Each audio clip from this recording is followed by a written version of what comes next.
몇 주 전에 어느 한 성도에게 전화를 드린 적이 있습니다.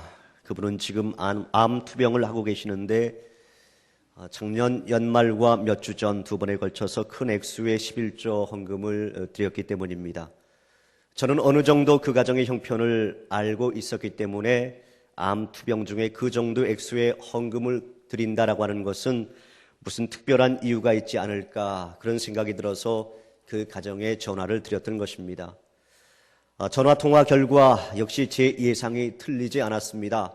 그분은 건강할 때 우연치 않게 암보험을 들었던 것이고 그 헌금은 보험사에서 지급된 암보험금의 11조에 해당되는 금액이었던 것입니다.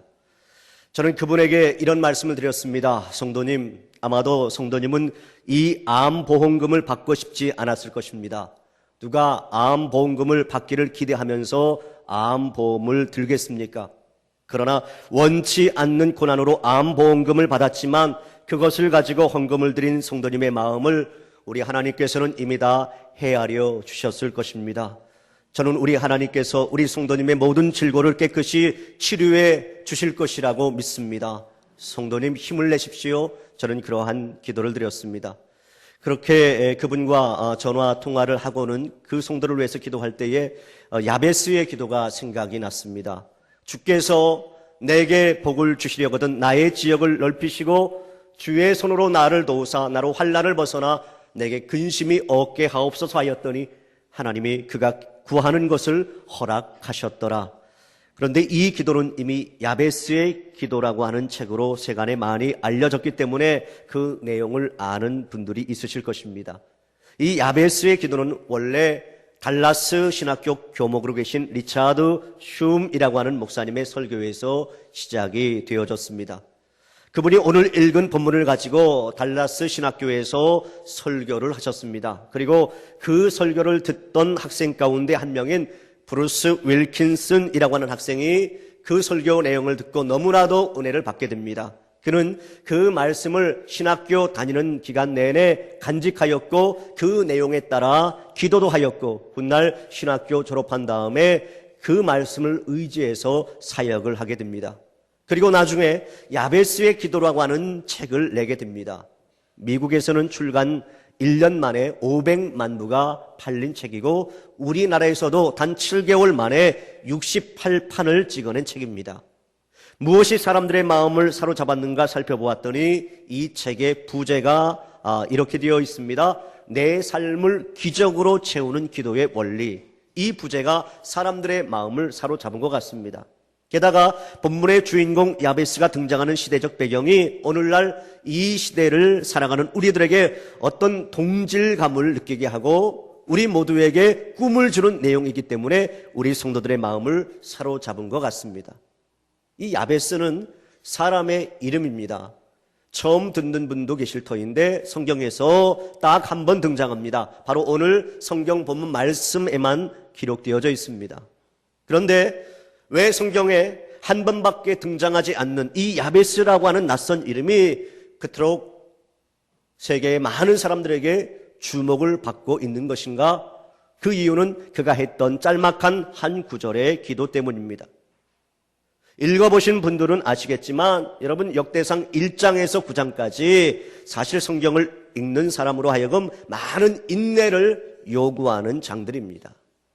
어떤 초신자가 이런 이야기를 했습니다. 성경을 읽으려고 하니까 구약 성경은 너무너무 어려워서 이제 신약 성경을 펼쳤습니다. 마태복음 1장을 읽는데 누가 누구를 낳고 계속 낳는 이야기만 합니다. 그래서 그는 성경은 산부인과 책이구나 못 읽겠더랍니다. 여러분 마태복음 한 장도 이렇게 읽기가 지겨운데 역대상을 읽어보시면 아담으로부터 시작해서 포로기에 이르기까지 이스라엘의 모든 족보가 나와 있습니다. 약 600명의 생소한 인물들이 등장을 합니다. 누가 누구를 낳고 그런데 이름까지 어렵습니다. 그렇게 600명의 이름이 9장에 걸쳐서 등장을 합니다. 이미 성경 통독하신 분들 있으시지만 이 역대상 1장부터 9장까지는 그냥 건너뛰고 싶습니다. 아무튼 오늘 성경 본문 역대상 4장을 보면 44명의 서투른 이름들이 쭉 열거되다가 갑자기 우리를 주목시키는 두 구절이 나타납니다. 우리 함께 오늘 본문 9절 10절에 있는 말씀을 다시 한번 봉독하겠습니다. 9절 10절입니다. 야베스는 그의 형제보다 귀중한 자라. 그의 어머니가 이름하여 이르되 야베스라 하였으니 이는 내가 수고로이 낳았다 함이었더라. 야베스가 이스라엘 하나님께 아뢰어 이르되 주께서 내게 복을 주시려거든 나의 지역을 넓히시고 주의 손으로 나를 도우사 나로 환난을 벗어나 내게 근심이 없게 하옵소서 하였더니 하나님이 그가 구하는 것을 허락하셨더라. 아멘. 여러분, 이것이 오늘 본문의 내용이지요. 내용은 너무나 간단합니다. 야베스가 그 형제들보다 귀중한 자, 존귀한 자라고 이야기를 듣습니다. 그런데 주목할 것은 야베스는 태어날 때에는 귀중한 자가 아니었다라는 점입니다. 이 야베스라고 하는 단어, 그 이름의 뜻이 있는데 고통이라고 하는 뜻이 담겨져 있습니다. 여러분, 이스라엘 백성들의 그 이름을 보거나 우리 한국 사람들의 이름을 보면은 그 이름 속에 뜻이 담겨져 있습니다. 제 이름도 철홍인데 이 철자가 한문으로 말할 것 같으면 밝을 철자, 지혜로울 철자 그렇게 말을 할 수 있고 홍자는 물 깊을 홍자입니다. 그러니까 깊으롱 이렇게 말을 할 수 있겠죠. 그러니까 밝음이 깊다, 지혜로움이 깊다. 여러분들이 봐도 그렇게 생겼지 않습니까?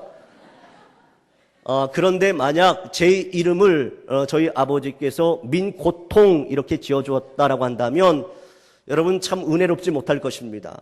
여러분들이 아마 민고통이라고 하는 목사가 담임 목사로 이렇게 청빙되어질 적에 많은 고민을 했을 것입니다. 저 목사님 우리에게 오셔서 고통만 안겨주려고 이름을 민고통이라고 지었나? 그렇게 생각이 들어질 겁니다. 아무튼 이 야베스라고 하는 그 이름이 고통이라고 하는 뜻이 담겨져 있습니다. 아마 야베스가 태어나는 과정이나 배경 속에 남다른 어떤 아픔과 고통이 숨겨져 있었던 모양입니다. 이에 대해서 성서신학자들은 몇 가지로 우리들에게 설명을 해주고 있습니다. 이 야베스라고 하는 그 이름에 담겨져 있는 그 뜻. 첫째, 태어날 때 어머니가 거의 죽을 뻔하며 태어난 것 같다 라고 하는 그러한 의미입니다. 아이를 낳자니 내가 죽게 생겼고 내가 살자니 아기가 죽게 생겼습니다. 어머니의 죽음을 무릅쓴 고통 가운데 이 아들이 태어났습니다. 그래서 이 아이의 이름이 고통이다 그렇게 지었을 것이다 라는 것이지요. 두 번째 가능성은 어쩌면 원치 않는 아이였는지도 모르겠습니다. 조선시대로 말할 것 같으면 서자였을 것 같습니다. 차라리 태어나지 않았으면 좋았을 아이라고 하는 뜻이지요. 홍길동과 같은 그러한 이름. 그래서 이 아이의 이름을 고통 혹은 아픔이라고 한 것입니다.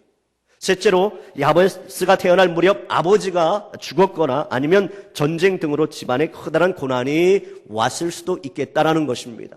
이때는 농사를 잘 지어놓으면 이방 족속들이 쳐들어와서 젊은 사람들을 잡아가거나 아니면 농산물을 다 빼앗아 가기도 했습니다. 이 아이가 태어나기 전에 아버지는 잡혀갔고 농산물은 다 빼앗겼던 모양입니다. 이 아이를 어떻게 키울까 걱정하며 어머니는 이 아이의 이름을 아예 고통이라고 지어버린 것이지요. 네 번째로 야베스가 태어나던 시대적 상황이 바로 고통의 시대였기 때문일지도 모르겠습니다. 야베스가 살던 그 시대를 그려주고 있는 사사기 2장 10절에 있는 말씀 보면 이런 규절이 있습니다. 그 후에 일어난 다른 세대는 여호와를 알지 못하며 여호와께서 이스라엘을 위하여 행하신 일도 알지 못하였더라.